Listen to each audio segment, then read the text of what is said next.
Hello, this is the news on NTAi International reaching you from Abuja. I am Dennis Adegunloye. Thanks for joining us. Let's begin with the headlines.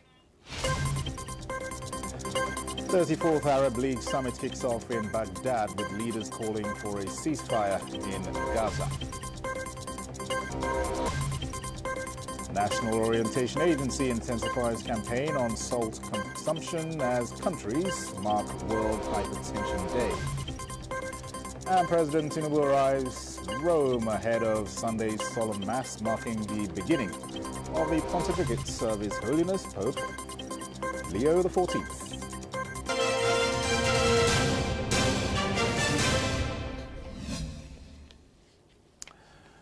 And let's begin in Rome, where President Bola Tinubu has arrived, the capital of Italy, for Sunday's solemn mass marking the beginning of the pontificate of His Holiness Pope Leo XIV, the 267th Bishop of Rome and the new leader of the Roman Catholic Church. The presidential airplane landed at the Mario del Bernardo Military Airport, Rome, at about 6 p.m. local time this Saturday evening. The president was received on arrival by a representative of the Vatican, Federico Matticardi. Presidential Advisor on Information and Strategy, Bayo Nanuga, revealed the personal invitation from the new Pope to the Nigerian leader. In the invitation, Pope Leo XIV underscored the need for President Tinubu's physical presence at this moment of particular importance for the Catholic Church and the world, afflicted by many tensions and conflicts. Pope Leo XIV, formerly Cardinal Robert Francis Prevost, will be formally installed to the exalted office on Sunday. President Tinubu will join other world leaders at the event. The 34th Arab League Summit has kicked off in Baghdad, Iraq, with leaders calling for a ceasefire in Gaza. Francis Udojo has details. United Nations Chief Antonio Guterres, as well as Egyptian President Abdel Fattah al-Sisi, were among leaders in attendance at the 34th Arab League Summit in Baghdad. Leaders at the summit were received by both the Iraqi Prime Minister Mohammed Shia al-Sudani and Iraqi Foreign Minister Fuad Hussein. At the meeting, Antonio Guterres called for a permanent and immediate ceasefire in Gaza after Israel announced early stages of an intensified operation on the besieged Palestinian territory. "We need a permanent ceasefire now," Guterres said. Also speaking at the event, Egyptian President Abdel Fattah al-Sisi urged his American counterpart Donald Trump to apply pressure for a Gaza ceasefire. Iraq Prime Minister Mohammed Shia al-Sudani, whose country is hosting the Arab League Summit, says his country will provide $40 million for the reconstruction of Lebanon and Gaza after wars with Israel. Meanwhile, several thousands of people took to the streets in Libya's capital, Tripoli, to protest the government's handling of deadly fighting between armed groups under Prime Minister Abdulhamid Dibeiba, whose resignation they demanded. Ahead of the demonstration, the UN support mission in Libya had underlined citizens' right to peaceful protest and warned against any escalation of violence. The country is split between a UN-recognized government in Tripoli, led by Prime Minister Abdulhamid Dibeiba, and a rival administration in the east controlled by the family of military strongman Khalifa Haftar. The violence in Tripoli was sparked by the killing of Abdel Ghani al-Kikli ahead of the Support and Stability Apparatus SSA faction by the Dibeiba-aligned 444 Brigade. Francis Udojo, NTAi News. Francis Udojo also reports that the Tigray's People Liberation Front has denounced the withdrawal of its political party status by the Electoral Commission. It made this known in a letter to the chairperson of the African Union Commission after it lost its status as a political party. Ethiopian opposition party Tigray People's Liberation Front TPLF says the ban on its activities by the country's electoral commission constitutes a serious threat to peace process in Ethiopia. The party, which ruled Ethiopia from 1991 to 2018, has been plagued by internal conflicts and has strained relations with Abiy Ahmed's government. The party says the ban puts the 2022 peace deal that ended 2 years of conflict in the northern Tigray region at risk. In November 2022, members of the TPLF signed a peace agreement in Pretoria, South Africa, with representatives of the federal government. The conflict saw Ethiopian federal forces supported by local militias and the Eritrean army pitted against TPLF rebels. Authorities in Addis Ababa placed Tigray under lock and key, and humanitarian aid was blocked. Tens of thousands of people were killed, while millions were forced to leave their homes. Francis Udojo, NTAi News. In the meantime, Russian negotiators at peace talks in Istanbul have demanded Ukraine pull its troops out of all the Ukrainian regions claimed by Moscow before they would agree to any ceasefire. A senior Ukrainian official familiar with the talks told Reuters. That demand, along with others the Ukrainian officials said was made at Friday's talks, went going beyond the terms of a draft peace deal that the United States proposed last month after consultations with Moscow. The talks in Istanbul, the first direct contact between the two sides in 3 years, ended with an agreement for a prisoner exchange, but failed to agree to a ceasefire. At a briefing with reporters on Saturday, Kremlin spokesman Dmitry Peskov said the discussions need to take place behind closed doors. The Federation Account Allocation Committee FAC at its May 2025 meeting shared a total sum of 1.681 trillion naira to the three tiers of governments as Federation allocation for the month of April 2025 from a gross total of 2.848 trillion naira.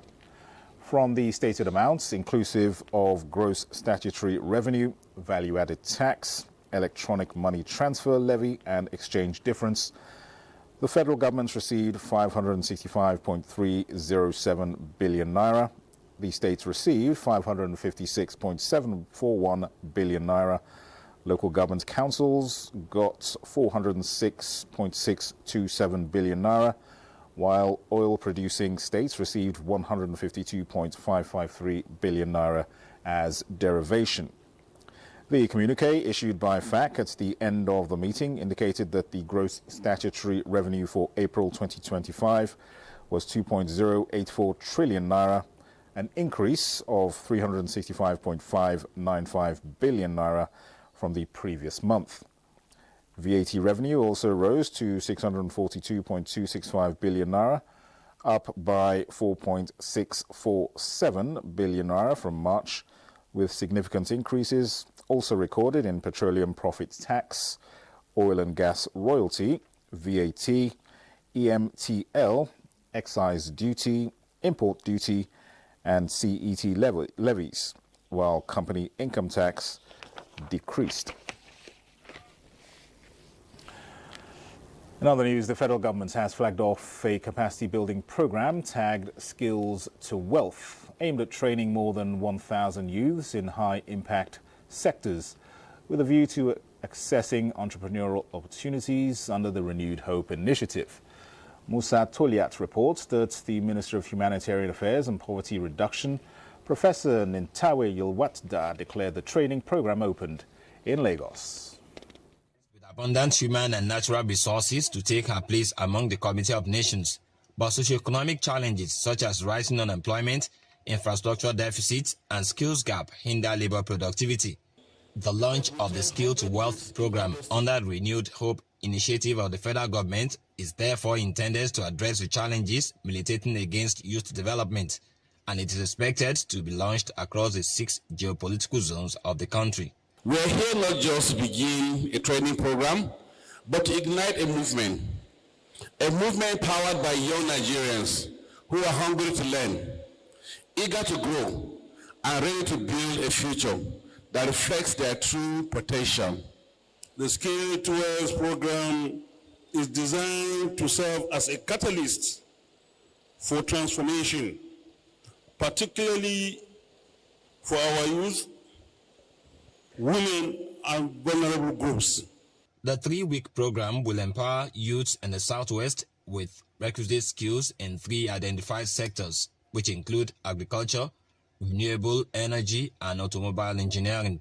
Under the agri sector, we are looking about nothing less than 54 participants that will be fully trained, change their mindset about food security, and makes them be their own boss. Our youth are serious-minded young people. They are going to maximize the opportunity because it is going to be an intensive and a very detailed program. The federal government is working with development partners in the organized private sector to actualize the Skills to Wealth program, which aligns with sustainable development goals in addressing poverty, hunger, education, gender equality, clean energy, sustainable communities, and partnerships. The first phase of the program, we'll scale it up from now till the end of the year. So we're going to have more beneficiaries in different programs. All we want to do is to ensure that, before now you discover that most trainings takes maybe sometimes 2 days, 3 days, 1 week they're through. But this time around we're having a high intensity, we're camping them. They're staying in the camp over here for 3 weeks. And they're training from Monday to Saturday. So we have 8 hours of training every day. So that is a very high intensity training. A greenhouse, automobile, and solar systems meant to support practical hands-on for the trainees were unveiled by the Minister of Humanitarian Affairs and Poverty Reduction. In Lagos, Musa Toliat, NTAi News. To health matters now, and to ensure hypertension and other health challenges are reduced to the barest minimum, the National Orientation Agency is intensifying its campaign on the need for members of the public to cut down on the quantity of salt being consumed on a daily basis. The campaign is in line with the World Hypertension Day. Kenneth Nanin reports that the theme for the 2025 World Hypertension Day is measure your blood pressure accurately, control it, live longer. As part of events to commemorate World Hypertension Day, the National Orientation Agency, in line with its mandate on public enlightenment, has flagged off a national campaign on sodium intake reduction, having identified too much consumption of salt as a major cause of hypertension.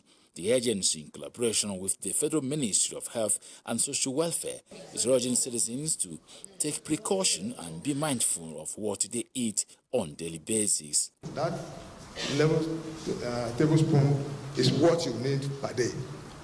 Check your blood pressure regularly, even if you feel fine. Processed food, they contain a lot of salt and sugar, and we call them junks. They are not healthy.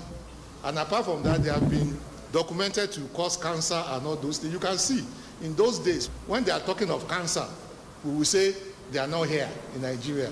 Our forefathers, they don't really, majority of them didn't have cancer because they eat and live healthy. This initiative therefore aims to enlighten Nigerians on the health dangers of excessive salt consumption and to encourage healthier dietary habits that can prevent hypertension. Here, regular medical check is being recommended for a healthy living.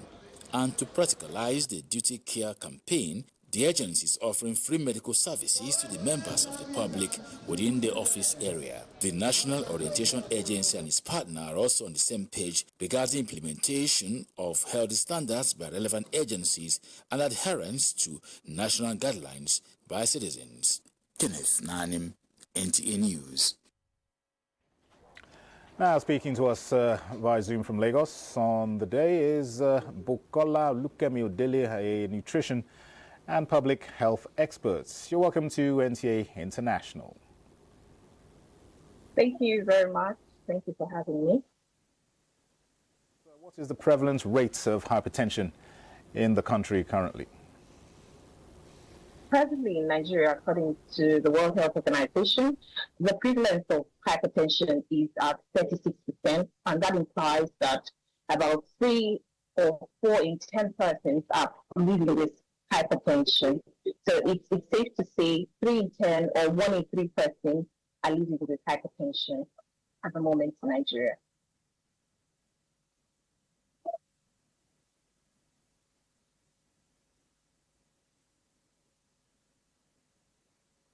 Great. So hypertension is otherwise known as high blood pressure. And this is actually caused when a person consumes excessive sodium. In other words, when you take too much sodium in your diet, your blood pressure will be elevated. And the moment the blood pressure is elevated consistently over time, it results in high blood pressure, right? So high blood pressure is asymptomatic. In other words, you may have it and not know because it doesn't have any symptoms. You may not know you have it until you develop complications. In other words, like your blood pressure is said to be high when it hits anything higher than 140/90 millimeter mercury.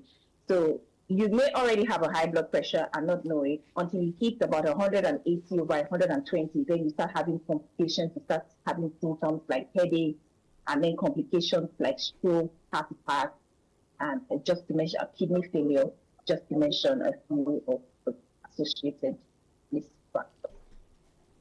All right. In the past, hypertension was generally associated with older people, but now it seems to be affecting both young and old. What would be your explanation to this? Yeah, so hypertension generally, as I said earlier, is caused by elevated sodium in our diet. Before now, like you said, it was associated with older people, but now you have persons from the age of 30 to about 79 being the most vulnerable population at the moment. And that's actually because this present generation, in present times, people are beginning to live more on ultra-processed foods. Ultra-processed foods are industrially made foods that are high in sodium, salt, sugar, or saturated fat. People have shifted from consuming the traditional diets that are nutritious and prepared from scratch at home, to consuming convenient foods, which are majorly ultra-processed and industrially produced. So the major causes of hypertension, when people consume a lot of sodium in their diets, the major causes of sodium in the diet are salt, bouillon cubes, and ultra-processed foods such as noodles, amongst other foods that are high in sodium. So presently, nowadays, people no longer prepare their meals from scratch. Households no longer feed on adequate diets that are prepared from scratch at home with less salt. A lot of people now eat out at eateries, buy convenient foods or purchase, foods that are easy to make or foods that do not actually consume a lot of time to prepare. So the moment you start living on ultra-processed foods, before you know it, the sodium levels in your blood increases, and then you're down with hypertension, high blood pressure. All right. So apart from reducing these industrially processed foods, what other words of advice can you give to people generally on how to minimize the risk of hypertension? Yeah. So besides adopting a healthy diet, it's important to exercise regularly. It's also important to check your blood pressure regularly. Make sure that you measure it accurately, and then you monitor it. You take your medication as required, and then you just make sure that you take your medications as long as is expected. First and foremost, change your diet. Consume less salt. Consume less ultra-processed food. Next, exercise more often.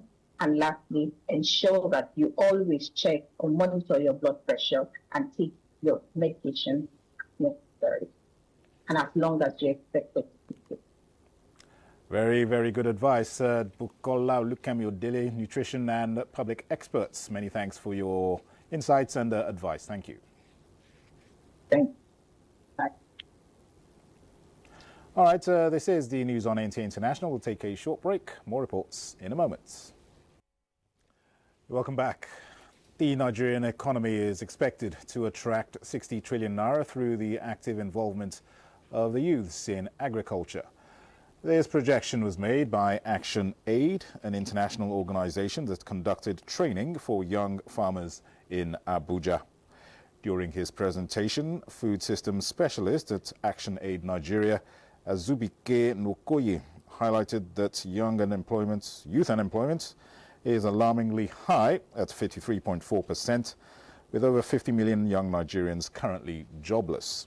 He argued that by supporting 40 million of these youth through the Nigerian Youth Agricultural Transformation Implementation Plan, substantial economic value could be generated. Salihu Mustafa. GIZ, the German corporation, I would like to express our strong support for building an inclusive food system here in Nigeria, together with our partners, and a food system that sees young people engage and contribute. And we are even saying, if only 5 million youths are engaged in agriculture and empowered, the financial value of taking advantage of the the African Free Trade, Continental Free Trade Agreement, the AFCTA, will be about between $10 to $20 billion annually. So, I mean, it depends on the value chains and the export benefits. The future lies in the hands of the younger generation. And that is why we are all gathered here today again, to make sure that some of these challenges, we sit with you, we hear your experience, and we can provide solutions on both sides so as to be able to achieve a more conducive and sustainable agricultural sector.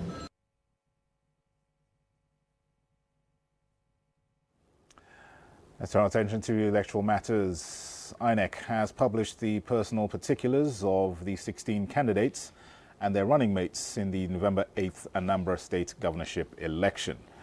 A statement by INEC National Commissioner for Information, Sam Olumekan, appeals to Nigerians, especially aspirants who participated in the primaries, to scrutinize the documents. The final list of candidates will be published on 9th of June 2025, which is at least 150 days before the day of the election, in line with the provisions of the Electoral Act 2022. Now, professionalism and excellence are investments in long-term success and legacy. These values, which build reputations for dependability and mastery, are now at the heart of a new collaboration between the Nigerian Institute of Public Relations and the Nigeria Customs Service. Haman Jabani reports on how both institutions aim to embed these principles into their operations for national impact.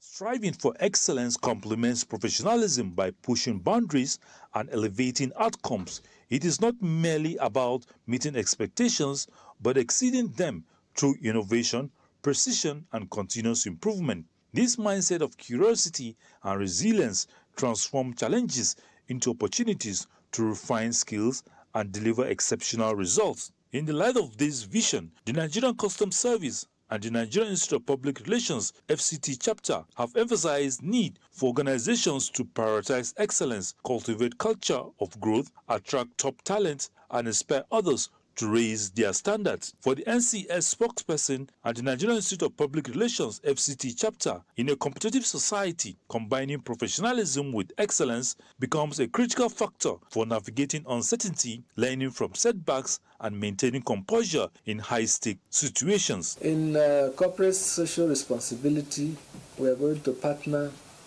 a lot. Now the NIPR FCT is focusing on catching them young, is focusing on bridging the gap between the academia and the industry, between theory and practice. And that is where I see you playing prominently, because you belong to both.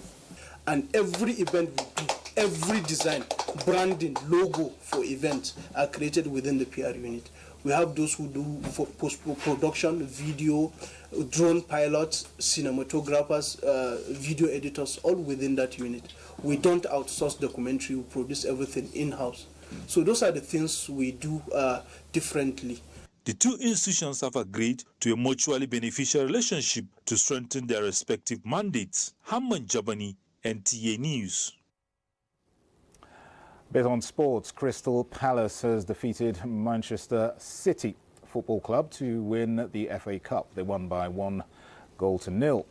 Back home, Bielsa Queens beat Niger Rattles 4-1 in the Super 6 final to emerge Nigeria Women Football League champions. We'll bring you details in our subsequent bulletins. And before we go, let's get a quick look at Sunday's weather prospects.